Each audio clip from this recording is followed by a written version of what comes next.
Did you have an idea what was going on with the bar? Because it seemed to go on for ages and then... Having a laugh? I don't know, we've got the replays, we're 10 seconds behind in the dugout. I knew it was offside 2 or 3 minutes before VAR found out it was offside, so I don't know. For me, I think that they work it back, so I thought Mo was offside at the time, but I was actually quite happy. He never scored and we got a corner, because corner's not a clear and deliberate mistake, so we'd have probably got the corner, but it's hit the Hibs player's hand, so they then went to look at it for a penalty. So I think they checked the pen, they work it back the way. Is that correct? I think you go for the incident, so the corner, work it back to the pen. I think there's a pen there, so they go, it's a pen. So I think the players get a wee bit excited on the field because the ref says, well, we're checking for a pen. And then they work it back to the phase of play, obviously where it starts, and I think Mo's offside. But there's my kind of logic behind it is that I go from the ball, I can't remember who played the ball actually, maybe Mick Devlin. I go and look when the ball leaves Mick's foot to see, and then I see he's offside, so that's kind of what happened. But the disappointing one for me was, there was one in the first half with Curtis Guthrie. Don't know if you guys can remember it. Penalty? Obviously no, but yes. I think Grant's not had the opportunity to go and look at the screen.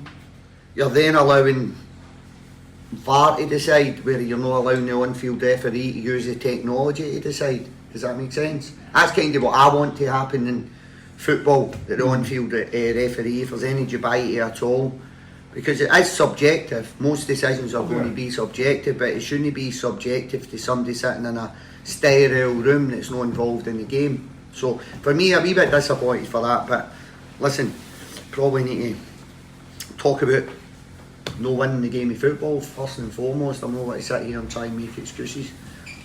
Is there a frustration because you started on top, you finished on top, it's just that goal? Can we do better in the build up to the goal? I think we can. But again, I'm big on this, and I'll take full responsibility for this. I think I coach the players, I pick the team, and I recruit the players, and I'm big enough to understand that this all falls on me. I thought the players, honestly, I might sound a wee bit stupid here, but I thought the players were very good today. I thought their application, their game management, their intensity, and I went in the change room after the game. I'm gutted for them. I'm not gutted for David Martindale. I couldn't really care too much about David Martindale, if I'm honest. I was gutted for the players after the game today, because I knew how much it was hurting them. We're all going through a period of adversity, deep adversity. Fortunately, well, maybe some would say unfortunately, but fortunately, it's I've got thick skin, I'm resilient, and I'll get us through this. I know we'll get through this. We're sitting, I think, is it 4 or 5 points now? 5. Cheers.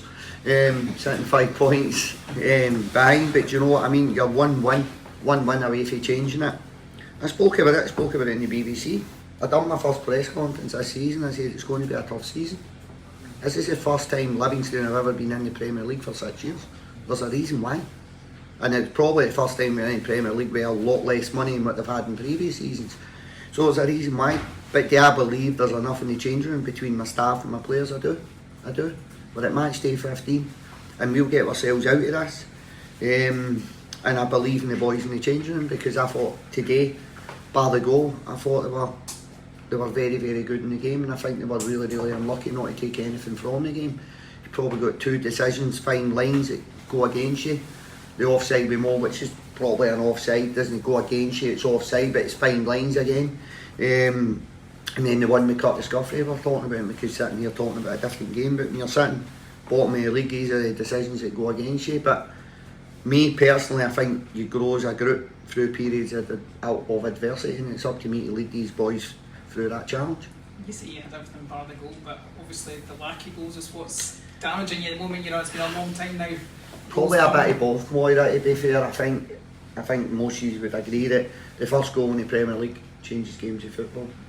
And I think when you go and look at the stats, you score the first goal, you've got a great chance of winning that game of football. I think this season when we've scored, is it maybe the first goal, we've picked points up when we've scored that first goal. But ultimately, if you're not defending your 18-yard box, or maybe a wee bit bigger than that, your defensive third, and you're conceding, you're caught between a rock and a hard place at times. But I think Marshall came up with a big save for Brucey. I thought we were unlucky on a couple of occasions. I think Brucey spun, kind of never hit the contact right before that also. So I'd be sitting here worried if we're inches into the opponent's box. We weren't getting there, but I think there was an attacking threat within the game. I don't know what you guys thought, but I felt there was an attacking intent, there was an attacking threat on the park. We had the game plan. I think the game plan was not a million miles away from working. I think most of you that have watched Hibs, I think Hibs are very attack minded. So you've got to look at that. They are where they are in the league for a reason, because they're very good at what they do. Nick's got them playing some good football. They've got huge threats in the wide areas in the forward line, and they try and get that wee box in the midfield with the 6-6 and the wingers coming inside, or a striker dropping in, the winger coming inside. So we kind of worked on that during the week, and then the game plan was to switch it to a 3-5-2 or manage the game when we were in the game. Went to the 3-5-2 and we got a wee bit more joy for it, but unfortunately at that point Big Noobs wasn't really available for the game today. Trained yesterday and he said today, he said, look, I'm struggling, Gaffer, but I'll sit on the bench for you. So the attacking threat, Big Curtis, hasn't played a lot of 90 minutes and he was absolutely done in, and he held his hand up, which is fair enough. I'll take that all every day of the week. So the game plan nearly got there, nearly worked, but again, go back to what Moira said, I'm talking a lot of crap now. I think there was an attack and a threat within the game. We were a wee bit unlucky. Marshall comes up with a big save. A wee bit unlucky with the penalty decision we don't get. The one we do get is an offside, so it's probably non-existent anyway, sitting talking about that.